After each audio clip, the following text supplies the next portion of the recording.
Hi, I'm Briana.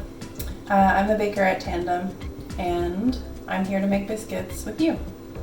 So let's get started. If you've been to the bakery in Portland, then you've maybe had the biscuit.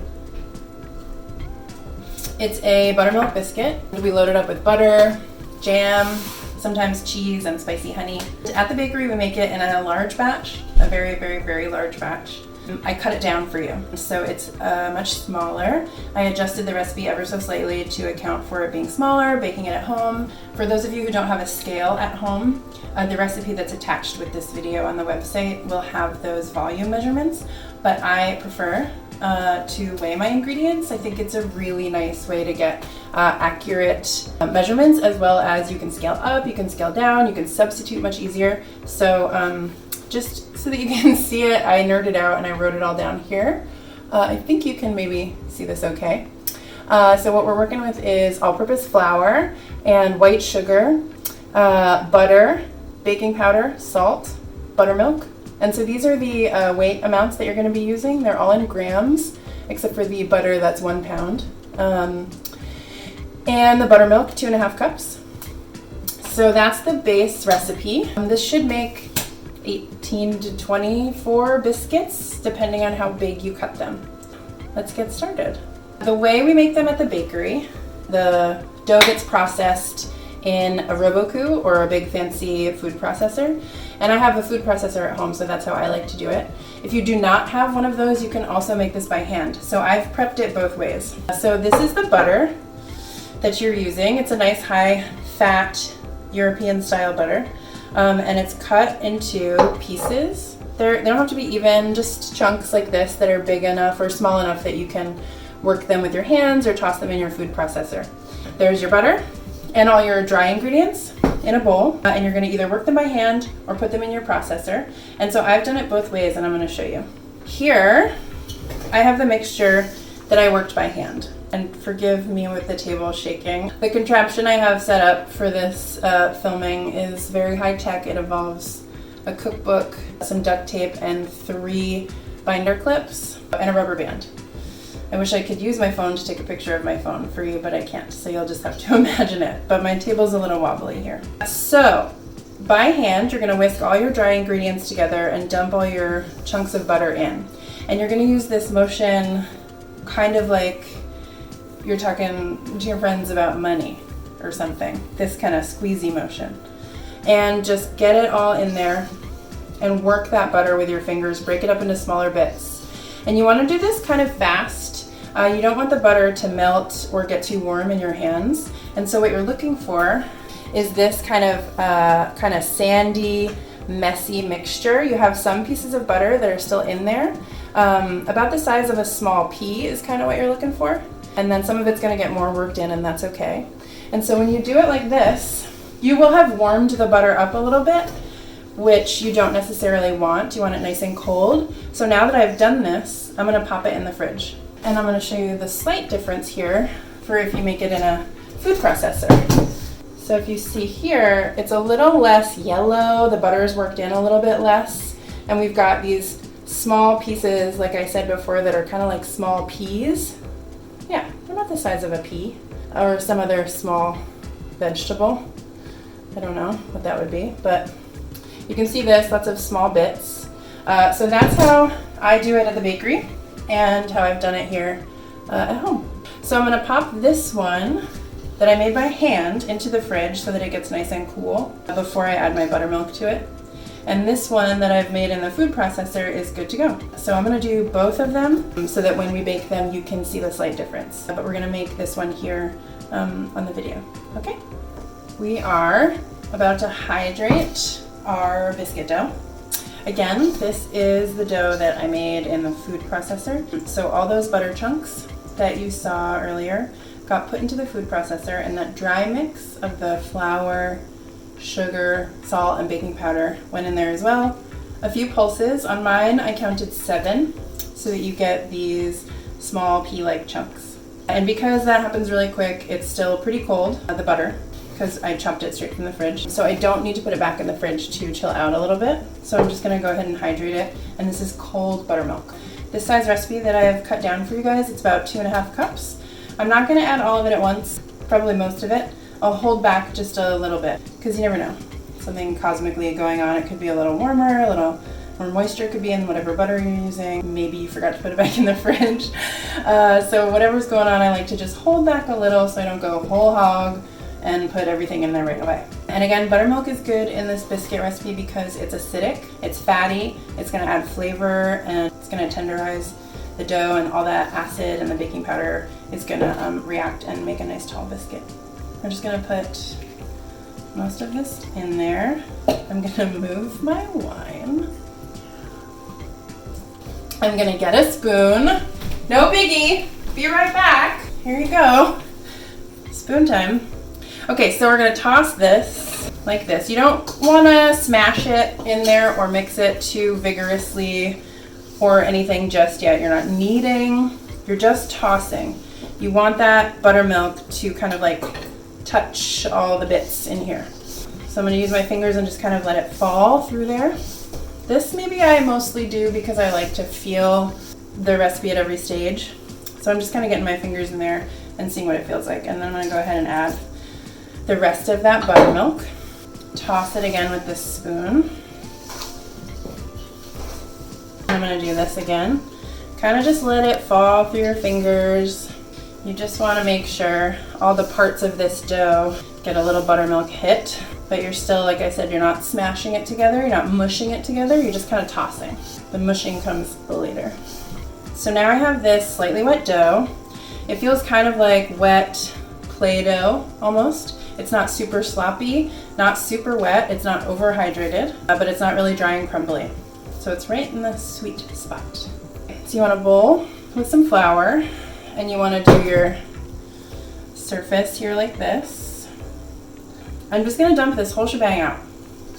So now what you're left with, if you can see it, is like a pile of shaggy, like craggy mixture. Some bits are kind of wet and clumpy, some bits are a little on the dry side.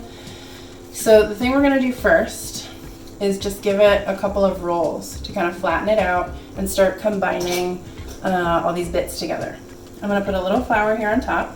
And I know that not everyone has a rolling pin. If you do, good for you, they're great. This is the French style that's just tapered on the ends. It's my favorite kind. The ones that rotate are a little unwieldy for me. I always have a hard time with those, but this is my favorite. But this is special quarantine time biscuit making. So if all you have is the wine bottle that you've just chugged, use that. If you don't drink wine and you have a good vinegar bottle, use that. What else could you use? Water bottle maybe? I don't know. The two most likely things you'll have are a rolling pin or a wine bottle. This was Oyster River Carbonic Nation, and it was very tasty. So I'm just gonna kind of flatten this out a little bit, and then I'm gonna take my rolling pin and I'm just kind of gently but firmly roll this out. I'm not putting too much pressure. It's mostly the weight of the pin and a little bit of pressure from my hands. So that's it. It's kind of flat. It's certainly not homogeneous, but what I'm gonna do, and this is kind of how I train people to make biscuits at the bakery, is just pretend in your mind that it's already a cohesive unit that you can fold. Get your fingers under here, and I know it's gonna crumble apart, and that's okay. Just get your fingers under here and flip what you can flip over. Gently pat it. You can kind of pick some of these little scraggly bits up and put it here. I'm gonna push the mass this way. I folded it, even though it's not really a single cohesive ball of dough currently. I'm gonna give it a little more of this. I'm gonna do that whole thing again. Firm but gentle, rolling. Just kind of gently pushing out from the center towards me, away from me. You can see it's slowly starting to come together, mostly in the middle. It's still really messy, craggy, and shaggy here on the edges, and that's fine. We're gonna do that whole funny thing again. Pretend that it is a unit that you can fold, and just get your fingers under there and fold it one more time like this. And then you can even do this where you kind of turn it like that so that we can start getting other parts of it folded. And I'm gonna kind of gather up all these little babies on the side and kind of just put them right here.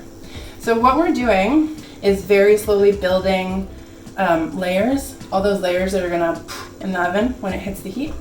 And you can even kind of see them at this point, which is awesome. It's really like tectonic plates of dough and butter. So I got all those little bits. I'm gonna kind of like just push them in like that so they don't go flying. And then we're gonna do another roll like this, just to kind of seal them in there a little. And now what we've got is something a little more cohesive. And so now is the time that we're gonna gather it together, and just at this stage, just think in your head, like, make it mind you. Make it do your bidding. Just gather it. I kind of like squeeze the top, and I'm sort of gonna like barrel roll it almost. Fold it onto itself and squeeze the sides together. Sort of grip it and push it against the surface here. So now it's a little more of a cohesive unit. You can kind of see at this point, I'll show you. It's not a ball of dough. It's not like really tight and smooth. It's really craggly, especially there in the inside. That's okay, that's what you want.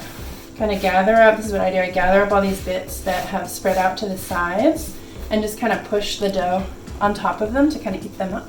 And so this is what I'm doing. Maybe I'll do it to the side too so you can see. I'm kind of using the heels of my hands and just doing like that classic gentle kneading motion, but I'm doing it pretty gently because you don't want to smash all that butter and warm it up. You just kind of want to use pressure to sort of gently guide this into a ball that you can roll out one more time. Ooh, sorry. So a lot of just gentle pushing against the surface like this. Okay, so you can see now my ball of dough is a little more cohesive, less shaggy and craggy. So now what I'm gonna do is put a little more flour here. I'm gonna use my fingertips just to kind of slightly flatten and spread it out. And now we're on to basically our final roll. So take your rolling pin or your bottle. We're gonna go for it. Again, nice and gentle. You're not trying to smash it. What you don't wanna do is this, I'll show you. You don't wanna do this, obviously. See that? We flattened it, it's all smushed. That's not gonna be good. We don't wanna do that. So nice and gentle, and kind of push from the middle out. And it's about doing it kind of gradually. You don't have to get it all spread out in one go. And then the other thing I like to do is periodically flip it. I don't know if this is real, but in my mind it keeps it from getting too compressed in one direction. We're just gonna push gently out. And this is gonna be kind of a fat biscuit. We're gonna cut it on the thick side. I'm bad at measurements. My compatriot Will Pratt is really good at those. If he were here, he would tell me exactly how high this biscuit is right now. But I'm gonna tell you, right now it's about a little more than a knuckle. And we don't want it much thinner than that. So we're just gonna roll it here. I'm gonna flip it one more time. I'm gonna roll it like this. And keep turning it. And again, gentle, I'm being really gentle and just kind of slowly pushing it out. It's pretty much from my fingertip to my knuckle, which I'm gonna guess is an inch. Now it's time to cut our biscuits. There's a few ways you can do this. I have a few different sizes of biscuit cutters here at home. They look like this. They're kind of tall. They're really sharp here on the edge, and that's important for getting a nice clean cut through your dough. What we just spent all that time doing is creating lots of layers. And so if you try to cut a biscuit with something really dull, you're gonna kind of smoosh those layers together, and then that'll prohibit your biscuit from popping up in the oven. So a nice sharp biscuit cutter is the best thing. If you don't have a biscuit cutter, you can absolutely use a glass. I've done that before, it works fine. Try to find a glass in your glass collection that's nice and thin and kind of sharp on the edge. That's gonna work the best. Because it's not open on the other end, there'll be a little suction, which might be funny, but you can do that. You can also use a knife or a bench knife if you have one of these, which if you want to make them square, you can use this. I think I'll go with this one. It's nice and big, which means I can put eggs and cheese and sausage on these tomorrow. So another important thing about cutting your biscuits is that you really want the edge that you're using to be coated in a little bit of flour.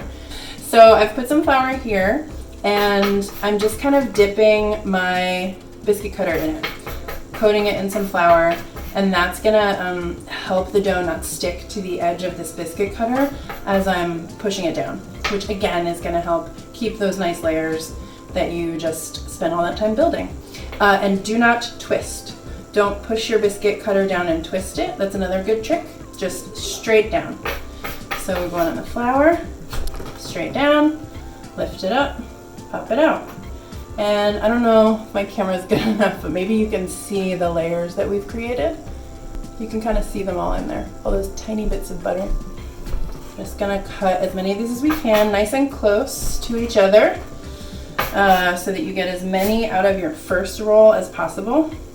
You can 100% re-roll your scraps and cut again. They're usually not quite as perfect and beautiful as the first round, but that's not something that we care about. We care mostly about how delicious they are.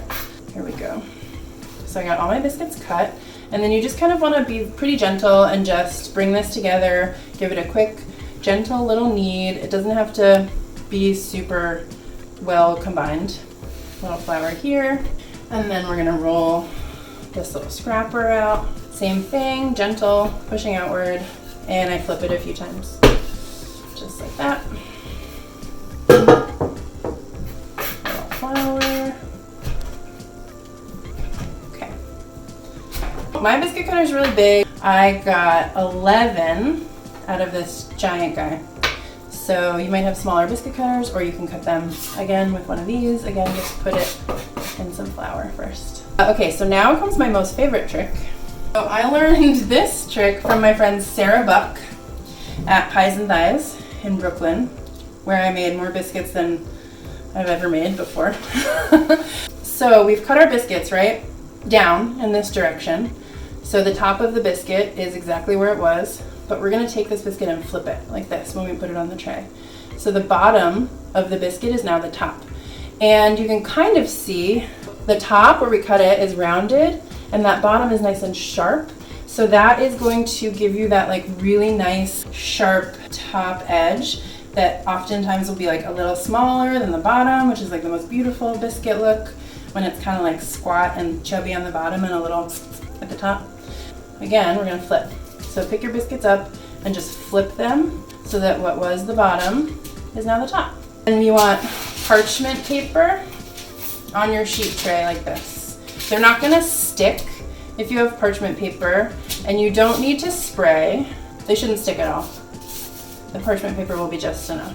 And you don't want to crowd them too close. I'm gonna maybe take a couple off here actually, because my tray is kind of small.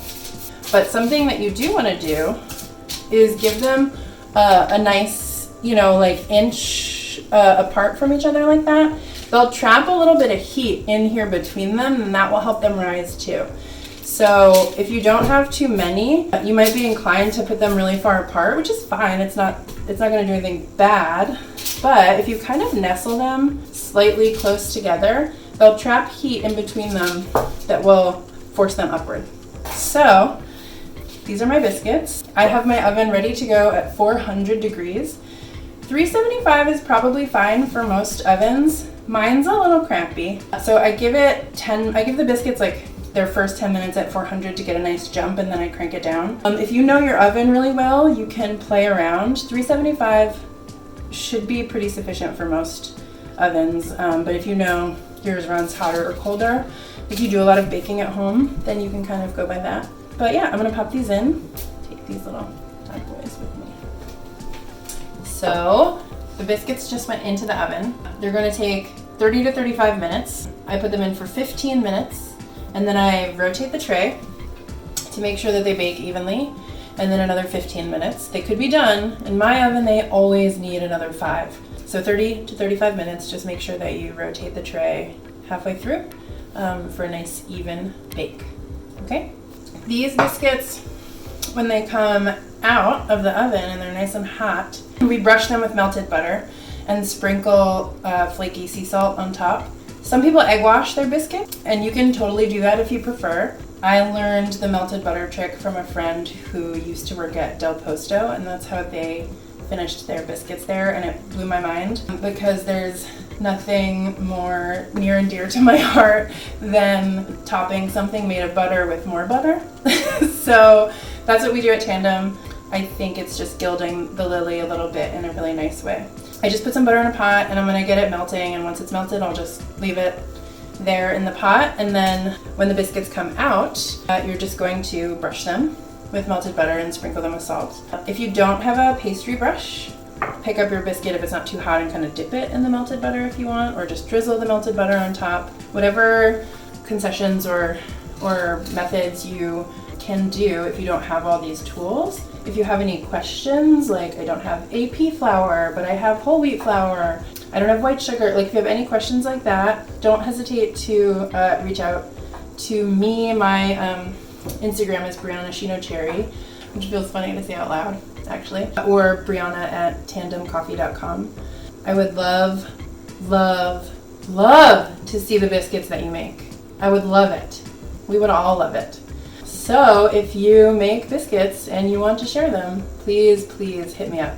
And that info will be on the recipe page as well. I'm gonna go melt this butter and I'll see you back here when the biscuits are out. All right, here are our biscuits. I think they look great. You can see how layery they are. They have this little lean, the biscuit lean, that I love so much. And you can see really clearly when we flipped them like that, that nice sharp edge created this kind of top little disc. So they have the perfect shape. I love that little lean so much. And they're nice and golden brown on top, slightly paler on the sides. And we're just gonna do this to the tops. And like I was saying earlier, if you don't have a pastry brush, these have been out of the oven for a few minutes so I can pick them up. You can just kind of dip the top in that butter if you want. So we can make your biscuit dreams happen no matter what you have in your kitchen. So we're brushing these with butter here. Like I said, this is really just me being a little extra. And then this is flaky sea salt. I have in my house Malden, but you might have something else, that's fine, whatever you like. And I'm just gonna give a little hit to the top of these. And it'll stick because of that butter that we brushed on. And this just gives the biscuits a little extra salty flavor, a little crunch. It looks really pretty. These biscuits are slightly on the sweeter side, which helps keep them soft and gives them a nice texture. So that extra salt on top is really nice. I think they look pretty good. So again, these are the ones that we made from the mix that got made in the food processor. The ones that we made by hand are still in the oven. And so when those come out, I'll show you they're a little bit different, but you can see the difference. And now is about the time that I might slather some butter and jam on there. So, okay, we did it. We made some biscuits. That was really fun. So I don't know if you can tell from here, but this is the one that we made with the food processor mix. And this was by hand. The difference is ever so slight, but just so you know, if you're working with your hands instead of a food processor, you'll end up with a slightly firmer, denser biscuit, but it's still really good. Nice layers. I'm probably gonna have one. This is what we do at the bakery, butter and jam. And I just wanna say thank you for watching this. If you are watching it, then it means you probably donated some money that will help us keep our staff well and good in this weird time where they're not working. If you've been to Tandem, anything you experienced, anything that you liked, anything that got you excited is all because we have such a great staff. We care about them, they care about us, and we all really love to do what we do every day. And this is a weird time for all of us with a small business, especially a food business. And I just want to thank you for being willing to be here with me in my dining room and make biscuits. Man, thank you for reminding me that I can make biscuits at home. It's truly moving. I don't do it very often and it feels really good. Apricot jam, oh my god. I hope that you make these, and if you do, please, please show us. Share them, tag Tandem, tag me, send me pictures if you want. And again, if you have any questions, please hit me up. You got weird flour you don't know about? Let me know.